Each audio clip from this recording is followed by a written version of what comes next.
آج ہم اپنا گرامر ورک کرتے ہیں رموز اوقاف.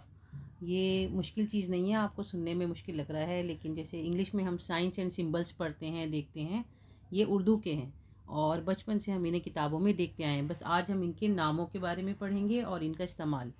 رموز اوقاف دو لفظوں سے مل کر بنا ہے، رموز اور اوقاف سے. سب سے پہلے ان الفاظ کے معنی جاننے کی کوشش کرتے ہیں جس سے آسانی کے ساتھ ہم ان کو سمجھ سکیں. رموز جو ہے وہ رمز کی جمع ہے جس کے معنی ہے علامت، نشان.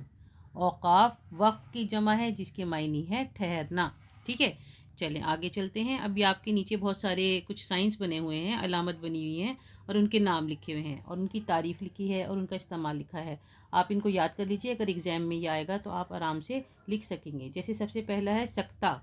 سکتہ ہوتا ہے کوما. دیکھیں یہ ایک نشان بنا ہوا ہے جو آپ نے اردو میں کہیں لکھا ہوا دیکھا ہوگا.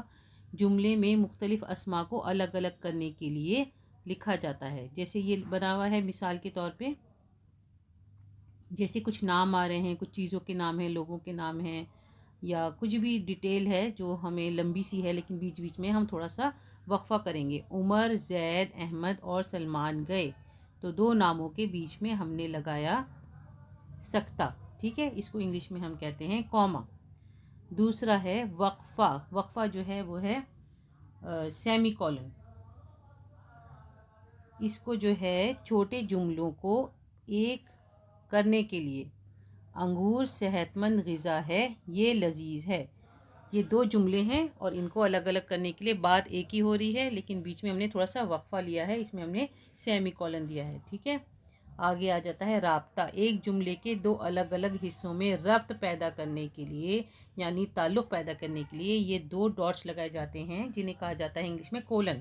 ٹھیک ہے، یہ کولن ہے اور کولن کا ہم استعمال ایسے کریں گے جیسے یہاں پہ لکھا ہوا ہے زید، پھر رابطہ بنا ہوا ہے کولن، السلام علیکم، معین، وعلیکم السلام. جیسے یہ ڈائلاگ ہے، دو لوگ آپس میں بات کر رہے ہیں تو ان کے نام کے آگے ہم نے یہ رابطہ لگایا ہے، کولن لگایا ہے.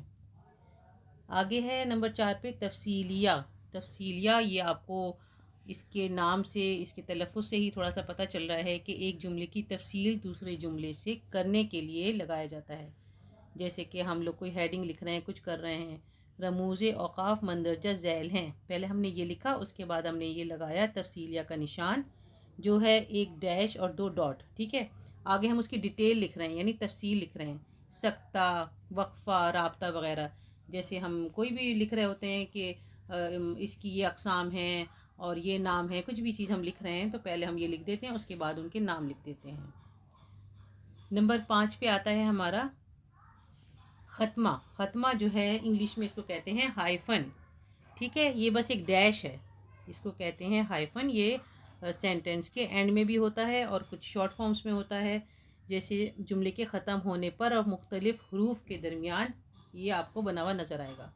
میں نے کھانا کھا لیا، جملہ ختم ہو گیا تو اس میں آ گیا ختمہ. جیسے ہم لگاتے ہیں ڈیش یعنی ہمارا جملہ پورا ہو گیا.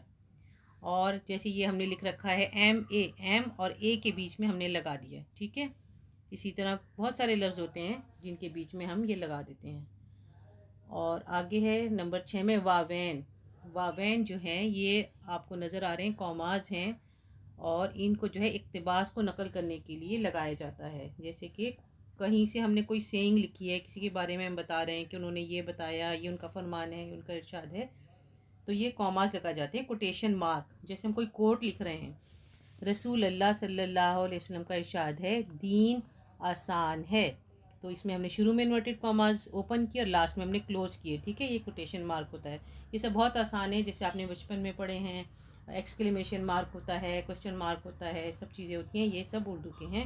ان کو آپ یاد کر لیجئے اور ایگزام کے لیے اچھے سے پریکٹس کر لیجئے. اور ایک کام اور کریے کہ اردو سفر کے ساتھ رہیے تاکہ ہم آپ کی مشکلیں آسان کریں اور آپ کو نئی نئی باتیں سکھائیں.